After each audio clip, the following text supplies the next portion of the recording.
9 floors inside of the sphere, but most visitors will only be concerned with these 7. The other 2 floors are likely a basement and a skydeck lounge, but there's not much public information on these. We came in through the event level, and next we'll explore the main level. There's actually a lot to see here. This area in the middle is called the atrium. When you're walking through it, it may feel a little bit like a science fiction movie. One of the highlights of your visit will be saying hello to Aura the robot, considered to be the world's most advanced humanoid robot. She uses AI to interact with those around her and have real-time conversations. There are 5 of these robots around the atrium floor. You'll notice there are 4 rings in the middle of the floor. This is to demonstrate the speakers, which are behind Aura the robot. Inside each one of these circles, you'll hear different sounds. As soon as you step outside of the circle, you can no longer hear it.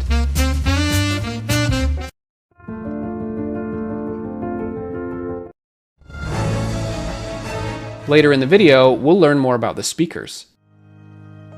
Up above is a large holographic display. It's made of 420 individual SmartV Hypervision displays. These are kind of like fans that spin really fast. There are 4 LED strips that spin faster than the eye can see. Then images can be displayed which look, well, holographic. It's like something straight out of Star Trek. This technology isn't just being used in the Las Vegas Sphere. Many other places around the world are using it as well. Escalators can take you up to the next floor so you can find your seats. Many of the floors have places to get food and drink, and there's also plenty of restrooms as well. There are also elevators and stairways which can be used if needed. To find the way to your show, you'll need to use the entrance closest to your seat. Let's look at the seats. There are 4 sections: 100, 200, 300, and 400. The floor area is usually standing room only. You can get to here through the event level. For 100 seating, you enter from the main level. For the 200 seating, you can enter from the terrace level. And then the 300 seating from the lower gallery level. The 400 seating, you can enter from both the lower gallery level and the upper gallery level. Some people have mentioned that the upper level seats are actually quite steep. If you look closely, you'll notice 2 areas of seating that look a little bit different. These are the private suites. There's the lower level suites and the upper level suites, making a total of 23. It's a way to reserve individual rooms for a bit more of a private experience. The screen wraps around the entire back wall, giving each viewer a completely immersive experience. It's the biggest theater screen ever built. The movies must be shot on a special camera called the Big Sky. This shoots footage at a much higher resolution than a regular movie camera. A regular movie camera only sees pretty much what's right in front of it, but the Big Sky camera has a much wider field of view to match up to the screen that it will be shown on. While filming, they have to angle the camera up so that the action happens towards the bottom part of the screen.